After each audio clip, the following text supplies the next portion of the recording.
Tegar, seorang pria berpenampilan lusuh dan sederhana, datang ke acara reuni akbar SMA, tempat dia dulu sekolah. Kehadirannya disambut dengan cemoohan dan tatapan sinis oleh para alumni sukses yang tidak mengenalnya. Mereka mengira Tegar hanyalah gelandangan nyasar yang ikut makan gratis.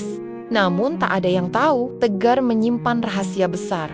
Ia bukan sekadar pria biasa. Masa lalunya penuh luka, perjuangan, dan pengorbanan, tapi kini ia menjelma menjadi seseorang yang jauh lebih berarti daripada sekadar status sosial dan kekayaan. Puncak konflik terjadi saat penghinaan memuncak, hingga akhirnya identitas asli Tegar terkuak. Suasana pun berubah drastis, dari ejekan menjadi keheningan penuh penyesalan.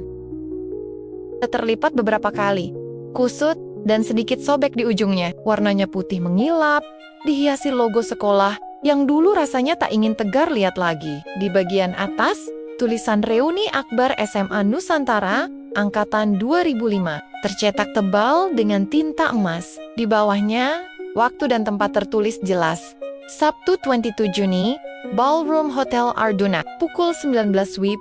Tegar menghela napas pelan. Ia duduk di teras kontrakannya yang sempit, beralaskan tikar lusuh. Di depannya, secangkir kopi hitam tanpa gula mengepul pelan. Udara sore mulai dingin, tapi bukan itu yang membuat hatinya bergetar.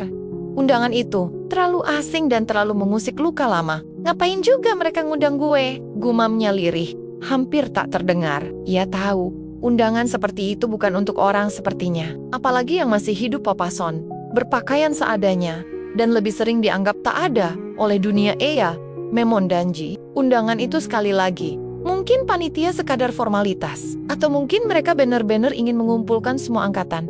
Tapi apa mereka masih ingat siapa dia? Atau justru mereka sudah lama melupakannya? Dulu, Tegar bukan siapa-siapa. Murid biasa yang hidupnya lebih banyak diwarnai hinaan dan tawa olok-olok. Ibunya penjual gorengan di pinggir jalan, ayahnya entah kemana. Baju seragamnya sering kumal, sepatunya bolong. Banyak guru bahkan lupa namanya. Teman, ada beberapa, tapi cepat menjauh ketika tahu Tegar tidak punya kelas.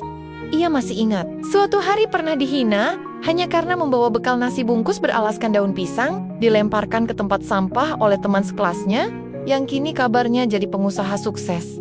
Saat itu, Tegar hanya diam. Ia tak pernah membalas, ia hanya menunduk dan menggenggam rapat amarahnya. Tapi semua itu meninggalkan luka yang tak bisa benar-benar sembuh. Udah lama ya, Teg? Suara lirih itu berasal dari dalam dirinya sendiri. Matanya menerawang ke langit sore yang mulai jingga. Reuni, sebuah kata yang bagi banyak orang berarti nostalgia, tawa, dan cerita masa muda. Tapi bagi Tegar, itu seperti mengundang setan masa lalu datang kembali. Namun, ada sesuatu dalam dirinya yang tak bisa menolak. Mungkin karena ia ingin tahu, apa kabar mereka yang dulu menertawakannya? Apa mereka berubah? Atau masih sama? Masih menganggap hidup hanya tentang mobil, jas mahal, dan gelar? Tegar berdiri. Ia melipat undangan itu rapi dan menyelipkannya ke dalam dompet kulit usang yang sudah sobek di sudutnya. Tak ada jas, tak ada sepatu kulit. Ia hanya punya satu setelan kemeja lengan panjang yang warnanya mulai pudar dan celana bahan yang sudah sedikit longgar di pinggang. Tapi tak apa, itu cukup. Ia melangkah masuk ke dalam rumah, mengambil cermin kecil yang tergantung di dinding. Rambutnya mulai beruban di sisi pelipis. Meski usianya baru 40, wajahnya tirus, namun matanya tajam dan penuh cerita. Ia tersenyum kecil. Bukan senyum bahagia, tapi lebih ke senyum pasrah. Reuni, ya, bisiknya. Kita lihat saja. Hari beranjak malam, lampu-lampu kota mulai menyala. Tegar berdiri di halte, menunggu bus yang menuju pusat kota. Banyak orang yang melihatnya sekilas, lalu mengalihkan pandangan, mengira dia gelandangan. Padahal, mereka tak tahu siapa dia. Dan Tegar juga tidak merasa perlu menjelaskan apa-apa. Dunia sudah terlalu ribut untuk mendengar cerita orang sederhana. Ketika bus tiba, ia naik dan duduk di kursi paling belakang. Matanya menatap keluar jendela, gedung-gedung tinggi berkelebat, toko-toko mewah, kafe dengan lampu remang-remang, dan orang-orang berpakaian rapi sibuk dengan gawai di tangan. Tegar menunduk dan menggenggam jemarinya. Dalam hatinya, ada rasa gugup yang ia sendiri tidak tahu dari mana datangnya.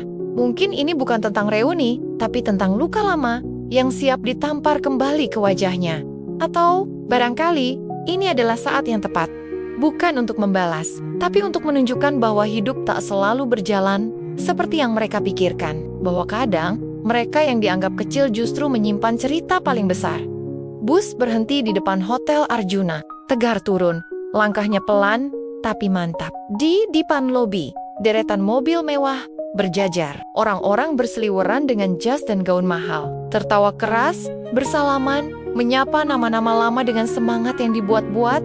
Tegar berdiri di pinggir lobi, tak ada yang memperhatikan, tak ada yang menyapa. Dan memang begitu seharusnya. Tapi malam ini, sesuatu akan berubah, dan mereka tak akan pernah melupakannya. Menyusuri karpet merah hotel terasa asing. Gemerlap lampu kristal di lenggit-lenggit ballroom menyilaukan matanya. Aroma parfum mahal bercampur wine dan makanan buffet mewah menyeruak ke hidungnya, membuat perutnya sedikit mual. Bukan karena lapar, tapi karena asing, terlalu asing. Para tamu berdatangan dengan percaya diri. Pria-pria berdasi menyapa dengan tawa tinggi. Wanita-wanita elegan memamerkan tas bermerek. Dan ada pula yang sibuk memperkenalkan pasangan mereka. Semua tampak seperti pertunjukan kesuksesan yang dikemas rapi dan penuh pamer di antara semua. Itu, berdirilah Tegar mengenakan kemeja biru muda yang kusut di beberapa bagian, celana kain abu-abu yang sedikit longgar, dan sepatu kulit lusuh yang sudah kehilangan kilap. Ia berdiri agak canggung di pojok ruangan, tak ada yang menyapa. Bahkan, petugas resepsionis sempat menatapnya ragu. "Pak, Anda alumni juga ya?" tanya seorang panitia. Perempuan muda dengan name tag Lia, panitia reuni. Tegar mengangguk. "Pelan, angkatan 2005. "Oh, Lia tampak canggung sejenak. "Nama Bapak siapa ya? Soalnya, maaf, saya belum lihat di daftar tamu." Tegar tersenyum tipis. Tegar Pratama." Lia membalik beberapa lembar daftar di tangannya. Matanya menyipit, mencari, lalu mendadak mengangguk pelan. "Oh iya, ada. Maaf banget, Pak. Saya kira NGGAK. Papa deh, silakan masuk, Pak." Tegar tidak marah. Sudah biasa disangka bukan siapa-siapa. Ia masuk ke dalam ballroom. Musik klasik mengalun pelan dari panggung. Di sana, beberapa alumni mulai bernostalgia. Ingat nggak sih? Dulu Bu Nani suka ngasih piar segunung. Lu masih suka sama si Dea? Enggak? Gila, lu makin tajir aja ya sekarang. Canda tawa meledak-ledak. Seolah hidup ini hanya soal siapa yang paling banyak pencapaiannya. Tegar menarik napas panjang dan memilih duduk di salah satu kursi paling belakang, sendirian. Ia menatap sekeliling. Wajah-wajah yang dulu sering ia lihat di kantin sekolah, di lapangan upacara di bangku kelas, kini berubah. Lebih tua, lebih berpenampilan, tapi masih terasa familiar dan sombong.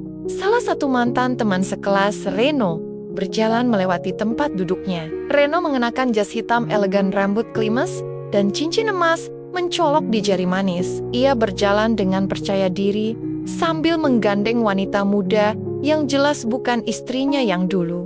Mata Reno sempat melirik Tegar, lalu mengernyit. Ia berhenti sejenak. Bro, sapa Reno setengah merendahkan. "Lu siapa ya? Kayaknya nyasar deh. Ini acara alumni SMA Nusantara, bukan tempat minta sumbangan." Beberapa orang tertawa. Tegar menatap Reno sebentar, lalu menunduk tanpa berkata apapun. "Lihat tuh bajunya, gembel benar. Bisa-bisanya masuk sini." Panitia kecolongan. "Nih," celetuk seorang perempuan yang duduk tak jauh dari situ. Suaranya nyaring.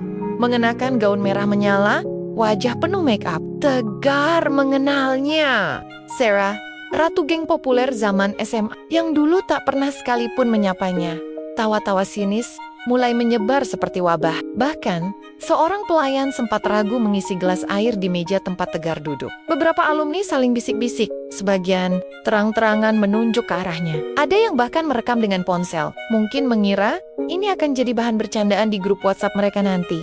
Tegar hanya duduk diam, matanya menatap kosong ke arah panggung. Di sana, pembawa acara mulai membuka acara dengan gaya kaku yang dibuat-buat.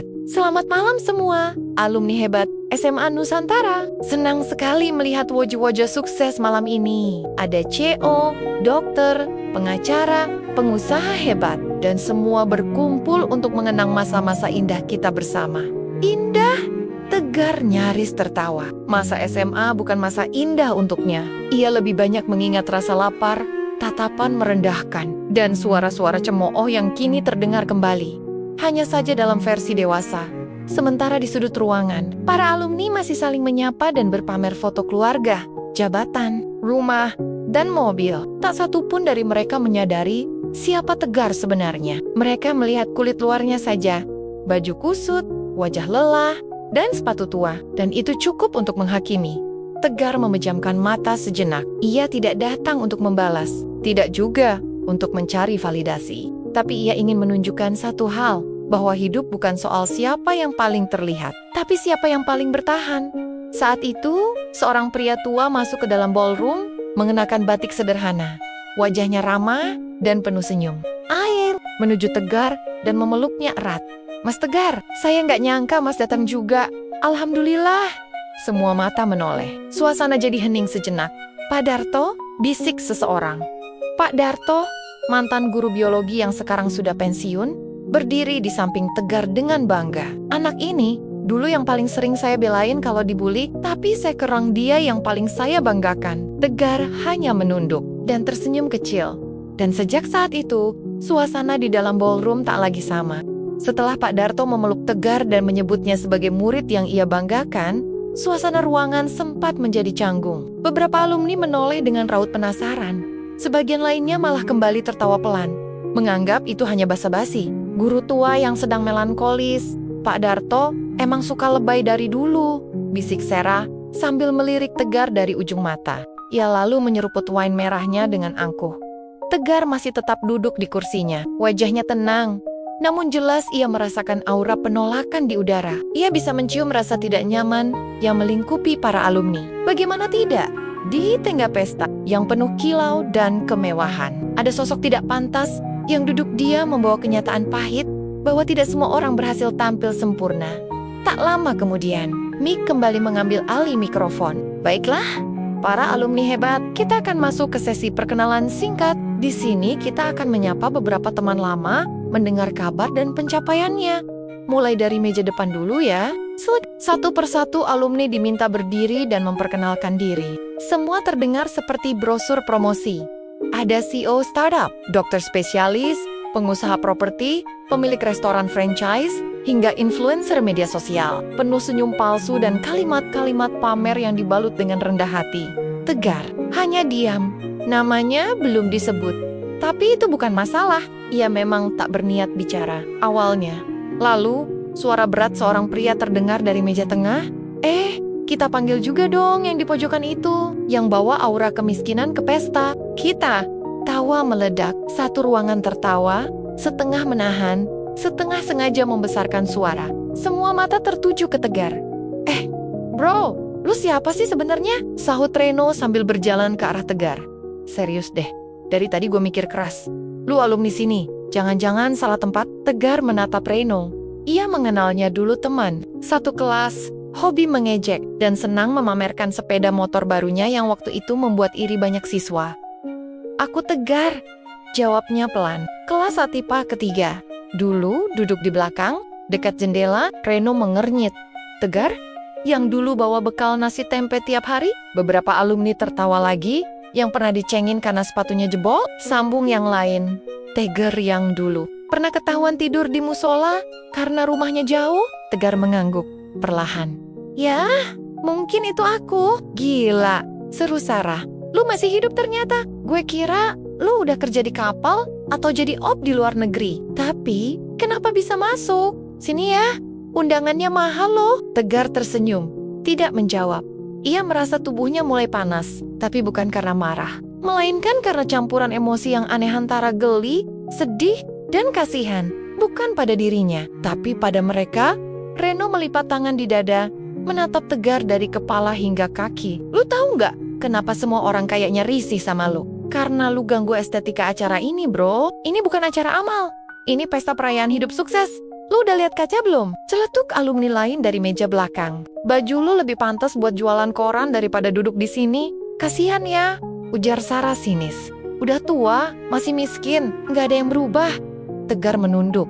Bukan karena malu, tapi karena sedang memilih kata, ia bisa saja berdiri. Saat itu juga, membanting kursi, dan pergi. Tapi ada sesuatu dalam dirinya yang menahannya. Ia menatap wajah-wajah itu satu persatu. Dulu mereka hanya anak-anak yang suka mengejek. Tapi kini, bahkan setelah 2 dekade, ternyata mereka tidak berubah. Pak Darto, yang sejak tadi diam, berdiri. Cukup, semua menoleh. Kalau kalian mengundang semua alumni, maka terimalah semua. Tak peduli dia datang dengan jas Armani atau hanya kemeja murah. Tak peduli dia datang naik Alphard atau ojek online. Reuni bukan ajang pamer, tapi ajang mengenang masa lalu. Dan seharusnya ajang saling menghargai. Tegar menatap Pak Darto. Mata mereka bertemu. Dan seketika ia merasa dikuatkan. Namun, dari sudut ruangan, suara mic kembali berbunyi. Kali ini, dari mic. Baik. Supaya suasana tidak tegang, kita lanjutkan ke sesi berikutnya. Ya, tapi sebelumnya ada satu tamu misterius yang ingin kami undang ke panggung. Beliau katanya tidak ingin dikenali, tapi menurut informasi, beliau adalah donatur utama acara malam ini. Ia yang menanggung sewa ballroom, konsumsi, bahkan undangan cetak. Semua alumni mendadak terdiam. Donatur? Siapa? Bisik seseorang. Katanya alumni kita juga, ujar yang lain. Mick tersenyum. Dan menurut panitia, beliau ada di sini malam ini. Tapi belum mau maju. Kita beri waktu sebentar sebelum beliau memperkenalkan diri. Tegar masih duduk diam. Namun di dalam dirinya, badai sudah mulai bergulung. Bukan untuk membalas, tapi untuk mengajarkan bahwa dunia tak selalu seperti yang mereka kira. Dan sebentar lagi, mereka akan tahu siapa dia sebenarnya. Ballroom Hotel Arjuna mendadak senyap. Mick yang semula cerewet mulai gugup karena tak ada yang tahu siapa sebenarnya donatur misterius itu. Semua alumni saling melirik. Wajah-wajah sombong tadi mulai berubah menjadi penasaran. Bahkan, Sarah yang tadi paling nyaring menertawakan Tegar, kini duduk lebih tegak. Matanya liar mencari petunjuk. Reno berdiri dari kursinya, bertepuk tangan 2 kali, lalu berseru, "Ayo dong, siapapun itu, tunjukkan diri. Kami semua penasaran. Kalau memang hebat, jangan malu-malu." Mick tertawa kaku. Iya, betul tuh. Mungkin donaturnya sudah duduk dari tadi di antara kita. Siapa tahu malah yang paling diam ya. Beberapa alumni melirik ke arah Tegar. Tapi mereka sepat-sepat membuang pandangan. Tak mungkin, pikir mereka. Mana mungkin pria lusuh itu yang membiayai reuni mewah ini? Mustahil. Mereka lebih percaya jika sang donatur adalah salah satu pengusaha terkenal yang belum sempat datang malam ini. Tegar duduk diam, tapi jantungnya berdetak lebih cepat. Bukan karena gugup, tapi karena luka-luka lama yang tiba-tiba muncul kembali. Kata-kata hinaan tadi masih membekas jelas di telinganya. Begitu pula tawa-tawa yang menyayat hati. Ia berdiri pelan, langkahnya tenang, tapi cukup membuat seluruh ruangan menoleh. Mick refleks menatapnya. Begitu juga para alumni Heno Mesiber. Yo, mau inggape? Mau protes karena tadi kita terlalu jujur? Tegar tidak menjawab. Ia berjalan ke arah panggung. Setiap langkahnya seperti menyayat keheningan. Maura memandang, sebagian heran, sebagian bingung, sebagian lainnya sinis. Tegar berdiri di hadapan mikrofon. Ia tidak langsung bicara. Ia menatap ruangan itu. Wajah-wajah itu, orang-orang yang dulu bersamanya di kelas, di lapangan upacara, di kantin, wajah yang dulu muda dan penuh impian, kini berubah menjadi topeng kesombongan. Nama saya Tegar Pratama, ucapnya akhirnya. Suaranya tenang, namun jelas. Kelas IPA ketiga, lulus tahun 2005, beberapa orang berbisik pelan. Tegar yang dulu kurus kering itu, sumpah, gue nggak ngenalin mukanya.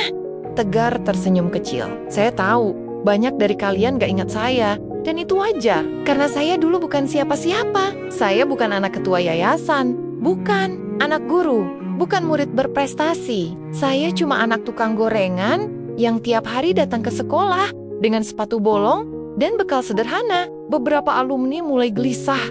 Saya tahu juga, lanjut Tegar, bahwa tadi ada yang merasa saya tidak pantas hadir di sini, bahwa saya dianggap ganggu suasana, ganggu estetika, bahkan dianggap nyasar. Tegar menoleh ke arah Reno, lalu ke Sarah. Pandangannya tajam, tapi tidak marah. Hanya penuh luka yang tak pernah ia sempat tunjukkan. Tapi saya datang ke sini bukan untuk cari pengakuan, bukan juga untuk pamer. Saya hanya ingin melihat apakah kita semua banner-banner dewasa setelah 20 tahun, ruangan makin sunyi.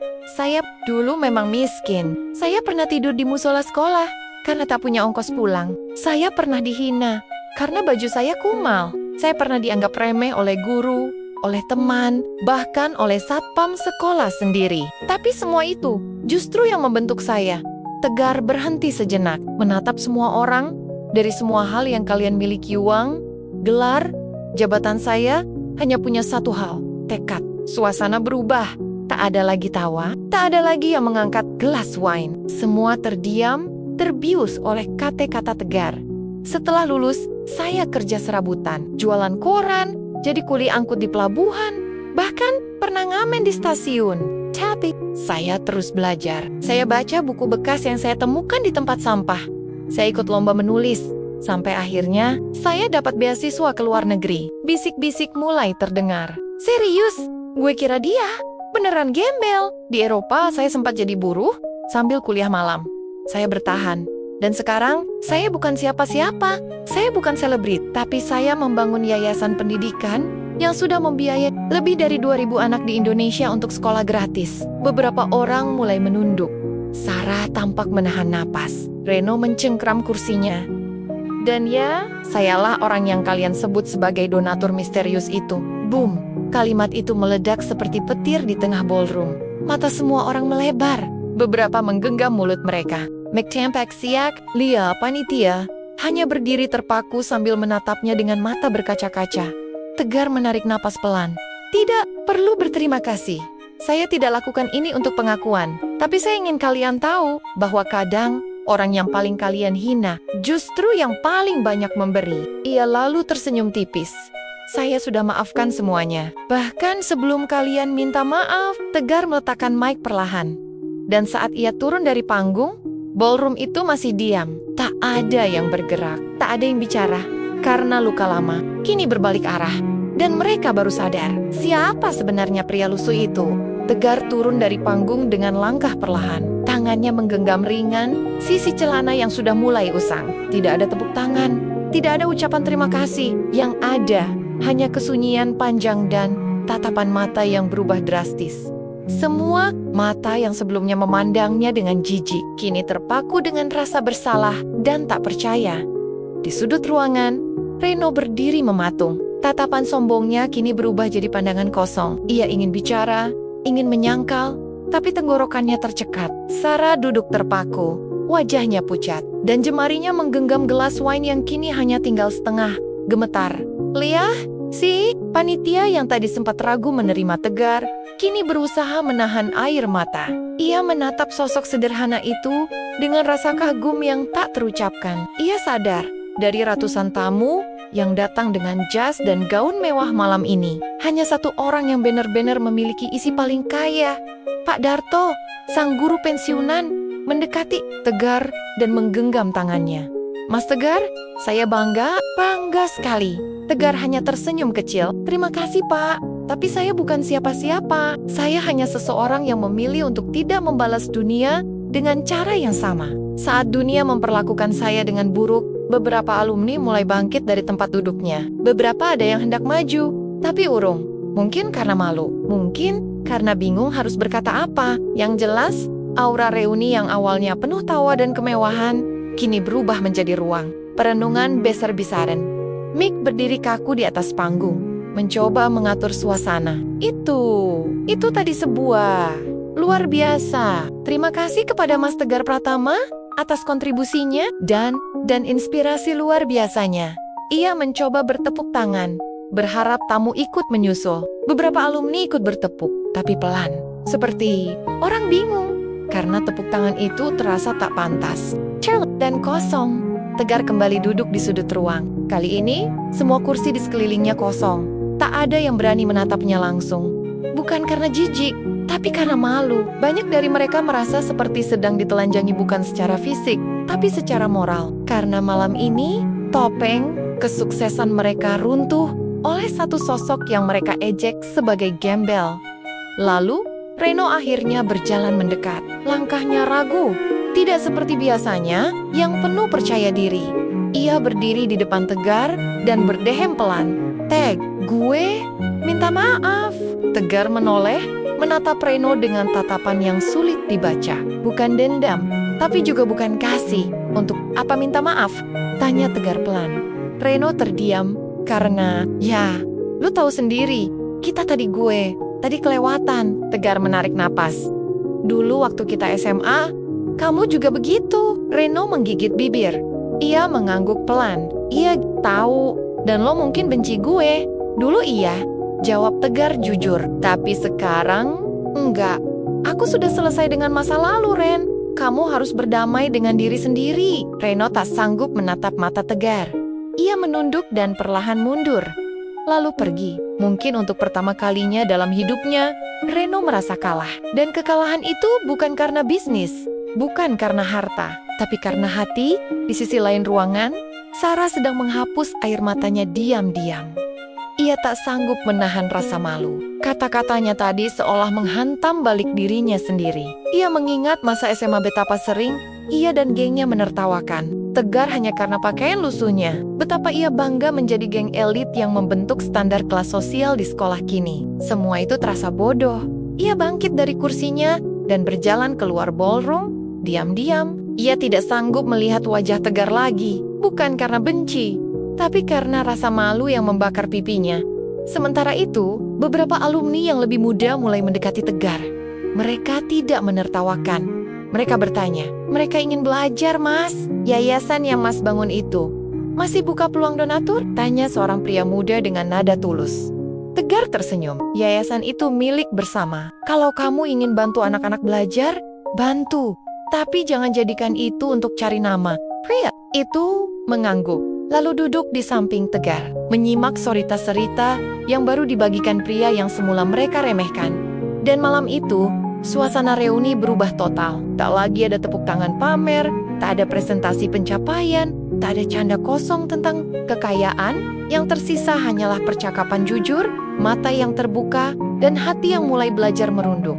Waktu terasa lambat di ballroom Hotel Arjuna malam itu. Usai pidato Tegar, tak ada lagi yang membahas properti, jabatan, atau mobil. Tak ada lagi suara nyaring Sarah, tawa berlebihan Reno, atau obrolan so akrab alumni lainnya. Yang tersisa hanyalah wajah-wajah tertunduk dan langkah-langkah pelan yang seperti kehilangan arah.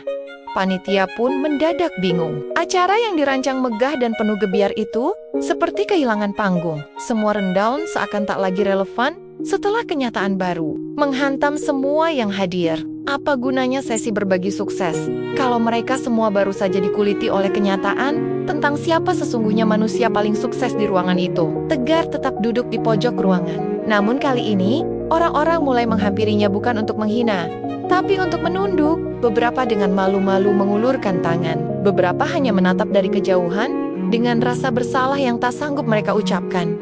Seorang pria bertubuh tambun berjalan mendekat. Namanya Bowo. Dulu dikenal sebagai raja bully di sekolah. Gue inget sekarang. Lo pernah gue siram air pas lo tidur di musola? Dan gue ketawa puas banget waktu itu. Ucapnya lirih. Gue minta maaf, Tek. Tegar memandang Bowo sejenak. Tak ada dendam di matanya. Hanya kelelahan yang mengendap selama bertahun-tahun. Maaf itu nggak akan mengubah masa lalu. Bowo, jawab Tegar. Tapi bisa memperbaiki cara kita melangkah ke depan. Bowo tertunduk. Ia mencopot peci yang dikenakannya dan menaruh di dada. Gue malu banget. Lu kuat, bro. Lu orang paling kuat yang pernah gue kenal. Tegar hanya mengangguk. Ia tak butuh pujian. Yang ia cari malam ini bukan pengakuan, melainkan pelurusan sejarah. Lalu dari arah belakang, suara langkah sepatu hak tinggi terdengar pelan. Sarah yang sejak tadi menghilang kembali dengan wajah yang berbeda. Tak lagi penuh makeup tebal, bibir merah menyala, atau sikap arogan. Kini ia tampak seperti seseorang yang baru saja berperang dengan dirinya sendiri. Tegar, ucapnya pelan.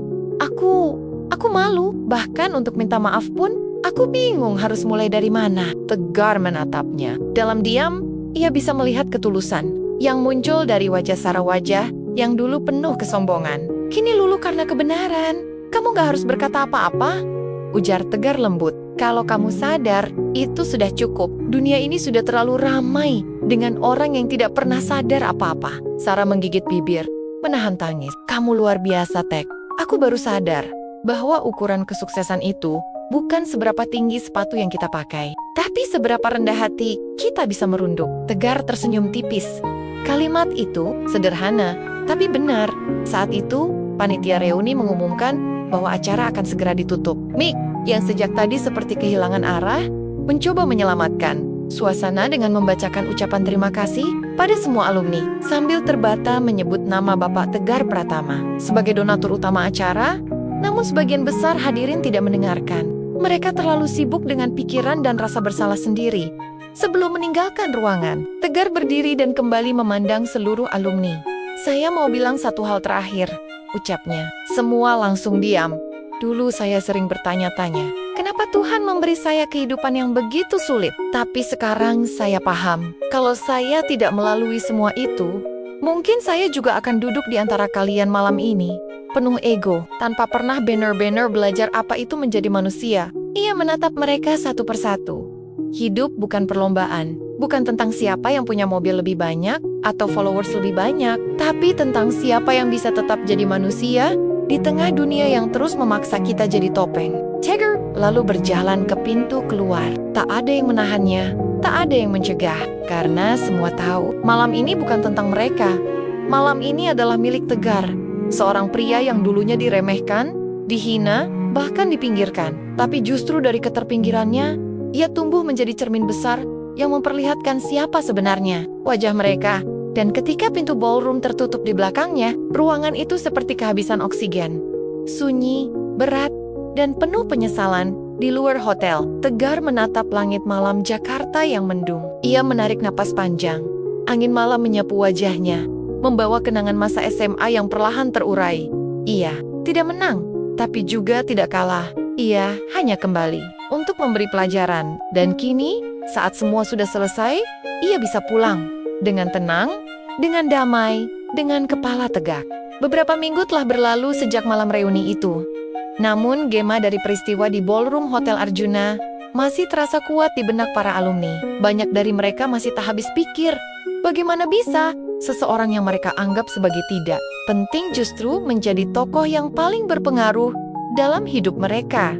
Reno, yang dulu paling vokal mengejek Tegar, mulai jarang muncul di grup alumni. Ia jadi lebih banyak merenung. Bisnis propertinya memang masih jalan, tapi kini ia lebih sering menghabiskan waktu untuk hal-hal yang selama ini ia anggap remeh seperti menyumbang ke panti asuhan, atau sekadar menemani anaknya belajar tanpa sambil memegang ponsel. Suatu malam, ia menulis sebuah pesan panjang di grup alumni.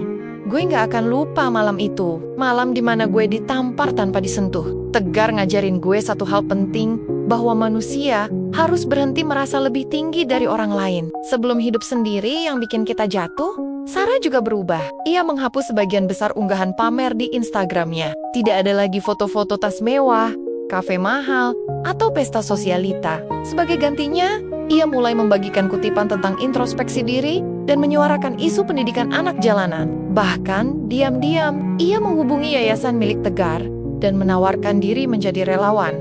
Meski tidak langsung disambut hangat, Tegar menerimanya. "Aku nggak cari orang yang sempurna, Sar," balas Tegar lewat pesan singkat. "Cukup jadi orang yang mau belajar." Dan itu cukup membuat Sarah menangis dalam diam. Lia, sang panitia muda yang sempat meremehkan Tegar di awal, kini merasa punya tugas moral. Ia mulai rajin menulis di blog pribadinya tentang makna sesungguhnya dari reuni. Salah satu tulisannya berjudul, "Saat si paling biasa menjadi yang paling bermakna," viral di media sosial. Banyak orang yang terinspirasi, bahkan dari luar angkatan mereka.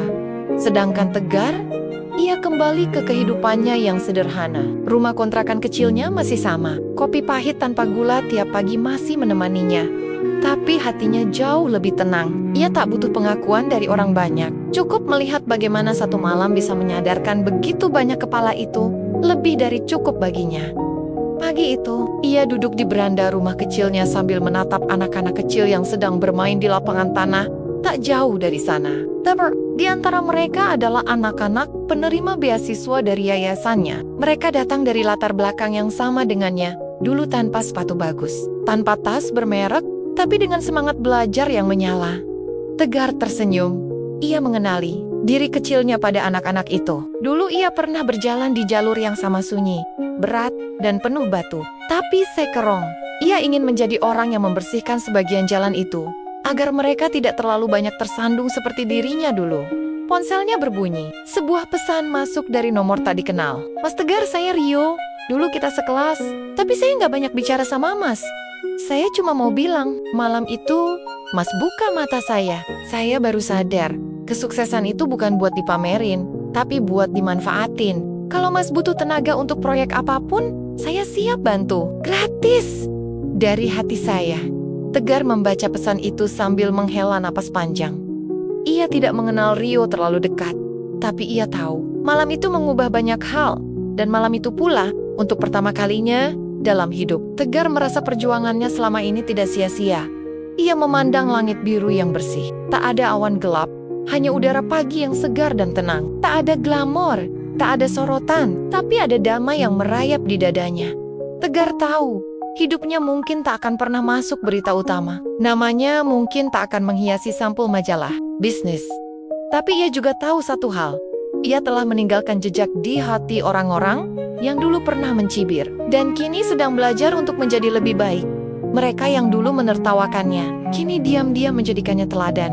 Dan itulah kemenangan yang tidak bisa dibeli dengan uang. 2 bulan setelah malam reuni, kehidupan kembali ke rutinitas masing-masing. Namun ada satu hal yang berubah, cara mereka memandang hidup dan manusia. Bagi para alumni SMA Nusantara Angkatan 2005, malam reuni itu bukan hanya sekadar acara nostalgia. Itu adalah malam di mana mereka ditelanjangi oleh kebenaran. Malam di mana mereka harus bercermin dan melihat wajah mereka yang sesungguhnya. Bukan wajah yang tertutup jas mewah atau lipstik mahal, tapi wajah yang lupa bersyukur, lupa rendah hati, lupa menjadi manusia. Banyak dari mereka yang mulai mengubah arah hidup.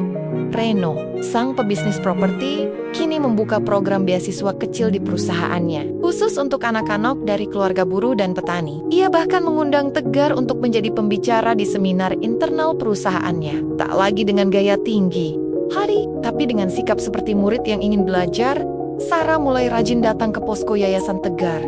Ia tak banyak bicara, tapi selalu hadir, membantu anak-anak menulis, menggambar, dan kadang sekadar menemani mereka bermain. Tak lagi sibuk dengan filter Instagram. Kini, ia sibuk mencari warna krayon yang hilang di bawah meja. Di kampus-kampus dan komunitas sosial, nama Tegar mulai dikenal. Bukan karena sensasi, tapi karena inspirasi. Ia tidak pernah menyombongkan masa lalunya. Ia hanya bercerita apa adanya tentang rasa lapar, sepatunya yang bolong, tidur di musola, dan betapa ia sering ditertawakan. Tapi semua itu ia kemas menjadi pelajaran, bukan dendam. Suatu siang Tegar diundang ke sekolah lamanya, SMA Nusantara. Untuk memberi motivasi pada para siswa, ia berdiri di aula tempat ia dulu sering duduk paling belakang, mendengarkan guru dengan perut kosong. Kini, ia berdiri di depan, mengenakan kemeja putih bersih dan celana kain sederhana. Ia berbicara bukan dengan naskah tepi dari Hoti. Jang pernah menilai seseorang dari penampilannya. Kadang, yang kelihatan paling biasa justru menyimpan cerita luar biasa. Dan kadang, yang kamu hina hari ini adalah orang yang akan kamu hormati besok. Seluruh siswa terdiam, bahkan beberapa guru menunduk haru. Seusai acara, salah satu siswa menghampirinya. Anak laki-laki, kurus, berseragam kusam, dan sepatu yang solnya mulai terlepas. "Pak, saya sering diejek juga karena miskin. Tapi, sekarang saya jadi semangat." Tegar menatap anak itu lama. Ia tersenyum, lalu memeluknya. "Jangan pernah malu jadi miskin. Malulah kalau kamu berhenti berjuang." Anak itu menangis, dan Tegar tahu, disitulah kekuatannya berada bukan pada kekayaan, bukan pada prestise, tapi pada keberanian untuk bertahan dan memberi harapan. Di luar aula, langit mendung, tapi hati Tegar terang. Ia tak butuh sorotan, tak perlu popularitas. Ia hanya ingin meninggalkan jejak bukan di batu prasasti, tapi di hati manusia karena ia tahu luka yang pernah ia terima kini menjadi cahaya bagi orang lain. Malam itu, di rumah kecilnya, Tegar menulis di buku catatannya, "Terkadang, kamu tidak perlu membalas orang yang meremehkanmu. Cukup buktikan bahwa kamu bisa berdiri saat mereka berharap kamu akan jatuh." Diam bukan berarti kalah, tapi diam adalah cara paling elegan untuk membungkam dunia. Ia menutup buku itu, menatap langit malam dari balik jendela, dan dengan senyuman kecil, ia tahu ia telah menang tanpa harus menjatuhkan siapapun.